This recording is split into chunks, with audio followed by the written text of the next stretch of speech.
Now let's get into the two men that are going to be facing off in what Mike Leon calls the puppy bowl. Excuse me. The presidential. That was a misread there. The presidential Super Bowl. Okay. June 27th. This debate is happening on CNN. I wish it was two younger puppies, to be honest with you. Let's be honest. After all of this, I think a lot of people would agree with that. But we've got these two candidates having a debate circumventing the normal political cycle of accepting your party's nomination at each's convention. We have the former president that's going to be indicted. No, excuse me, not indicted. He's going to have his, the judge is going to set whether or not he's going to be going to jail in New York.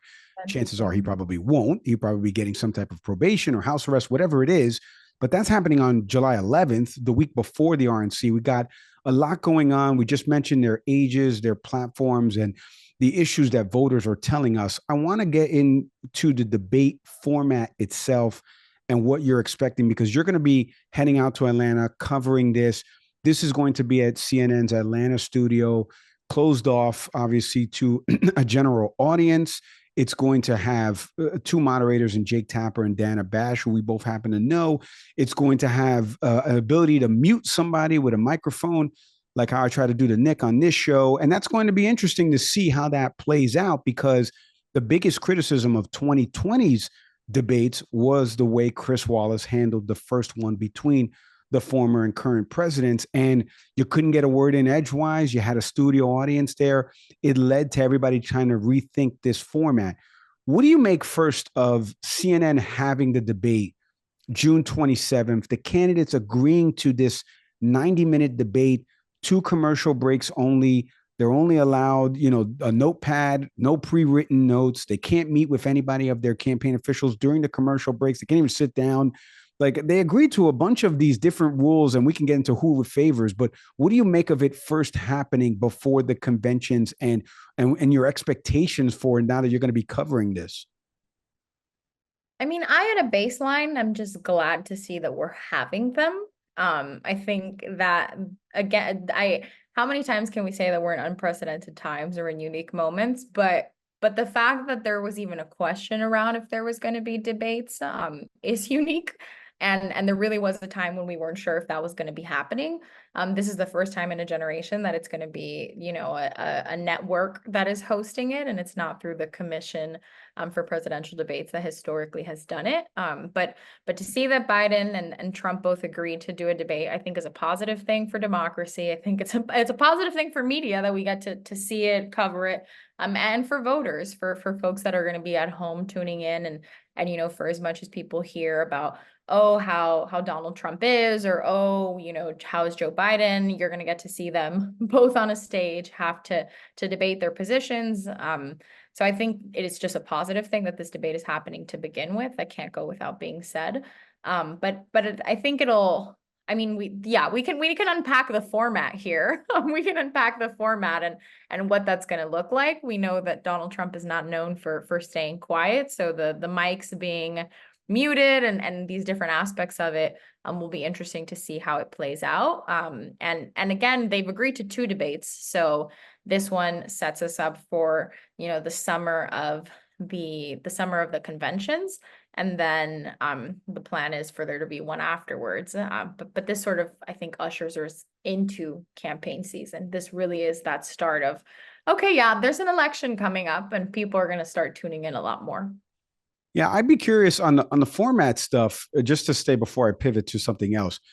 I think it's interesting, and I'd be curious your take, because I've maintained that this format obviously favors President Biden because, like I said, Donald Trump is talk heavy, right? He dominates conversation. And anytime you hear him in a soundbite with whatever it is, on or off mic, which are 2 different things, because you can still hear him yelling when it's off mic. He dominates conversation. And I think in 2020, he trampled over Joe Biden, whether or not it's right or wrong, not the trampling part, what he was saying part. It's very tough for the moderator to fact check that, get a follow-up, and then allow the opponent to analyze in that minute and 30. Because remember, they get a minute 30 and then they get 60 seconds potentially each to respond to the other person's answer. So I think this format favors President Biden. My fear is now producer Mike wearing, hat right now is the off mic stuff. Because just because he's muted, how do you mute the sound of him potentially talking still loud and being picked up audibly on Joe Biden's microphones as that's going? And I think this is the issue I have, because for voters that are going to be watching this, are they able to really clearly hear when Jake and Dana ask about a policy or something from an economic perspective, immigration perspective, foreign policy? Those three things are going to be the three pivotal ones that voters are going to want to hear a solution on. When Donald Trump starts wandering off about, these wouldn't have started without him, which is a hypothetical. We don't know that. And then President Biden, let's say, is trying to respond and Trump is still cutting him off. I'm curious to see how that plays out. But when you heard about this muting of microphones here, what were some things that, let's get into the format. Like, what do you make of it? Who do you think it favors? Yeah, we're on the same wavelength of that. Like, I'm wondering very much how that is going to pan out, because just because the mic is muted does not mean that Donald Trump is going to stop speaking. And I think it's funny. The assumption is Donald Trump is the one that will speak over his time or will say things while Joe Biden is answering questions, and will try and talk over him. And that, that's just sort of the expectation given everything we've seen in the past. And I do question, okay, if Joe Biden is giving an answer and Donald Trump tries to speak over him, we might not hear it at home listening to the debate, watching the debate on TV, but Joe Biden is going to be able to hear it. And is that going to make it harder for him to answer a question? Is he going to have to sort of like veer off to respond to Donald Trump, but then the viewer at home isn't going to know exactly what Trump said? But Biden's going to be kind of like back talking to him for something he said, and we don't know what it was. So I think there is an open question of what exactly that's going to look like. I think in theory, it makes sense that this will create a more orderly debate. But I send all my best wishes to Dana and Jake because this is not an easy task, regardless of what the parameters are in the format. I think it's going to be a really difficult one with the two of them.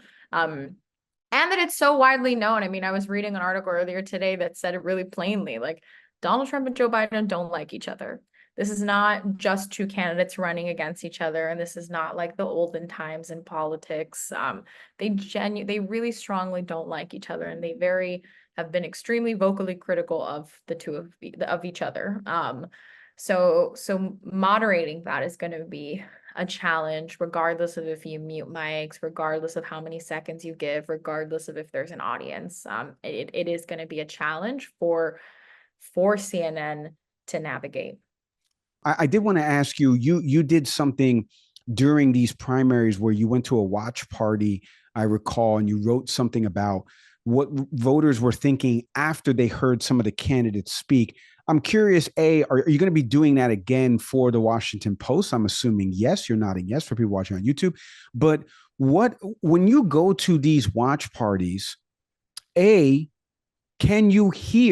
people there, I know the sound is fully turned up, but there's always side chatter. So are people truly listening to what's going on? And then what is it that you're trying to get out of those folks when you're there in the room? Like, is it more of, what'd you make of it, or what'd you make of individual answers, or what direction are you leaning in now? I enjoyed doing it with the primary debates, and it's still sort of an open question at this point what the plan is for next week between me and several reporters who will be in Atlanta covering the debate. But I have found that covering these debates and covering these watch parties is always interesting because of what stands out to people. It's sort of like like you see the pundits on TV afterwards, and you participate and have been part of this. If you're watching it, and sure, you're listening to the whole thing, and you followed along the whole thing, and you heard all the answers. But what are the moments that stood out to you? What are the moments that capture attention? And for me, that's the part that's the most fascinating. Like, when you were listening to the debate, and this was, I did it with several of the primary debates, was, okay, who did you like? Was there anyone that you were surprised by? Is there anyone you were disappointed by? Is there any response in particular that stood out to you? Oh, you're annoyed because you feel like that person tried to hog up the time. I think like what the perceptions come out of the debates is really interesting. I don't know that it necessarily is that, oh, people are going to learn Joe Biden's positions on issues or are going to learn Donald Trump's position on issues. But I think I'm very curious to see how voters who do listen to this come out of it feeling about, obviously there's plenty of questions around Joe Biden's age and how he carries himself. That was a lot of the talk after the State of the Union earlier this year, that he delivered a really forceful address, a really energetic address. Democrats in particular were very happy to see that after the State of the Union. I'm sure going into this debate, there will be a lot of questions around that. Questions about Donald Trump. I mean, what is he going to be talking about? How coherent are the discussions? I mean, is he going to be talking a lot about party issues, or is he going to be talking about, like throwing personal attacks at Joe Biden and Democrats? And how is that going to resonate with people? Are people going to like it, feel that he's fiery and they're amped up by it?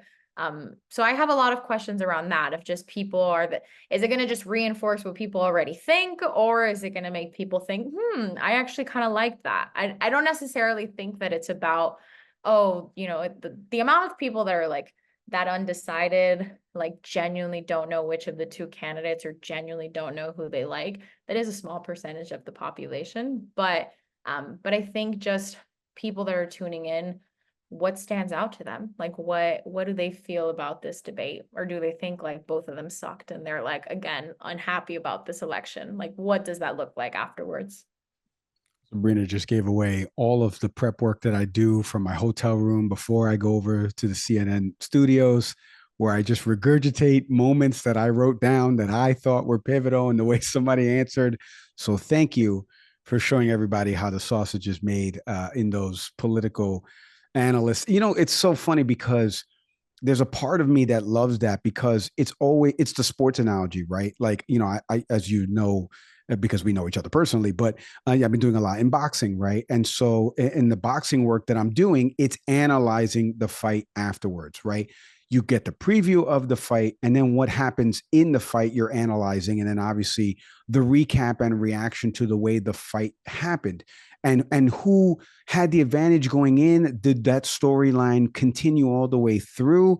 And those are things that I think are going to play out come June 27th. So again, a beautifully advertised Washington Post prognosticator hat on. I'm not going to ask you who's going to win the debate, because that's stupid. It's subjective. Nobody knows. This is not a scoreboard. I will ask you, come June 28th, or at least going into the overnight, as Van Jones and Alyssa Farah Griffin and all of them and all of my friends over at CNN are analyzing all this stuff, what will be the number one thing that you think we'll be talking about afterwards in all these post-debate shows across these networks? What's the number one central through line that you think will come out of that debate happening at the CNN studios in Atlanta? What an easy question. Oh, okay. You really stumped me. You stumped me with that one. I it's I'm gonna, again, the cautions with the prognosticating. I always have to. I mean, I think it's going to be what how does Donald Trump carry himself? And not how does Donald Trump carry himself. I think it feels fairly predictable when you see him talking outside of court and you've seen him at rallies, and I think people are aware of how he carries himself at this point. But um what are the shots that he takes at Joe Biden? How aggressively does he take shots at Joe Biden? I think people are going to be talking about that. And I think people are going to be talking about Joe Biden's age and Joe Biden, how he carried himself as well. I think as much as I care about policy, and I wish we talked a lot more about policy in politics and political reporting, I think it will be less about the tangible issues and more about how the two of them carry themselves, especially because we have not seen them on a stage together in 4 years. It has been 4 years since the two of them have met on a debate stage. So I really think the big conversation of the night is not going to be what one of them said about gun rights or what one of them said about student loans, but it's going to be about the personalities, about the fire, about the exchanges, about those heated moments between them. The questions around how is Biden going to handle talking about Trump and Trump's court troubles, how he's going to talk about Trump being a convicted felon now, how is Donald Trump going to talk about Hunter Biden and his recent and his recent court troubles as well. So I think how they talk about each other and their families, or their own legal issues, I think will be like a top headline and a top. You can start prepping that one for your analysis after the debate.